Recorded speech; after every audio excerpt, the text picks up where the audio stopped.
It's been many years since government made traffic changes to Robinson Road and Market Street, creating a one-way thoroughfare. And since then, those changes, along with some irresponsible driving, has resulted in accidents, especially in the area of the Christian Tabernacle Church. Well, today our LaDawn Davis caught up with church officials who say these accidents are putting a major dent in their pockets. We've been having some accidents, of course, a lot of them since maybe 2011, since the road has changed. And it's been really bad. Spokesperson for the Christian Tabernacle Church on Robinson Road and Market Street, Minister Vogel Griffin, told ZNS News the church has dished out more than $10,000 on repairs as a result of reckless driving by motorists who, after a night of fun, lose control of their vehicles, causing major damage. He added that the latest traffic mishap happened this past Tuesday. And while no one has lost their life, it's a situation he says needs to be addressed. Hoping that the government can do something about the road change. We don't want it to be where, lives are lost in that case, because really the accidents are really bad. Some of them were able to walk away. The ambulance had to come in for a few of them. And of course, it's causing major damages to the church.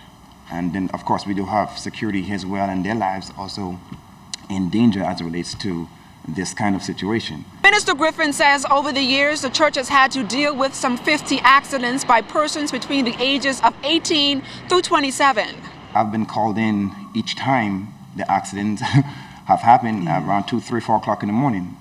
And it's crazy, really, it's crazy. Some cars are flipping over.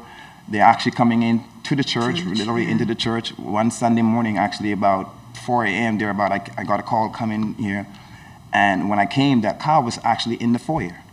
It was actually in the foyer, damaging the desk, the other things that we have in the lobby.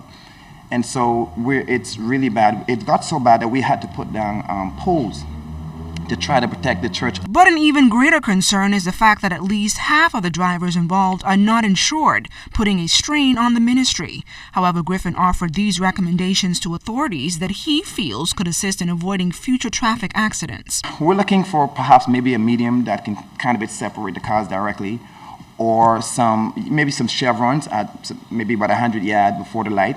So it would kind of, if they're drunk or they're sleepy at night, it can kind of wake them up. So, they'll hear the bumps and kind of alert them. So something along that line that can maybe have them alert that, hey, there's a corner coming up here. I don't need to come around this with a whole lot of speed, or something, something that of that nature. With a strong 1,500 membership, Griffin is optimistic that a resolution to this issue will be realized pretty soon. LaDawn Davis, ZNS Network News. There was bumper-to-bumper traffic on Robinson and Marathon roads today after a two-car collision involving a police cruiser. Officer in charge of the traffic division, Superintendent Craig Stubbs, gave ZNS News this update just after the initial investigation. Before 12 p.m. this afternoon, a marked police unit was responding to a call. He was traveling from the East-West Highway, continuing north onto Marathon Road. A Mercedes-Benz, which was traveling from the east of Robinson Road, continuing traveling onto West Robinson Road, crossing the intersection. Both vehicles collided. The police driver and observer were both transported to Doctor's Hospital for medical evaluation. Also, we had the driver of the Mercedes and the passenger, 2 females, were also transported to hospital for medical evaluation. Now, Stubbs says there's been a significant number of traffic smash-ups on this busy thoroughfare, and he's once again making an appeal for motorists to drive with caution. More now than ever, we see what we have witnessed on the streets of New Providence. A lot of drivers don't take heed to sirens.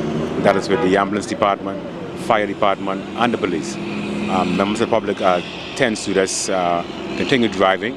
You're seeing cases where persons follow closely behind these emergency vehicles, driving at a high rate of speed.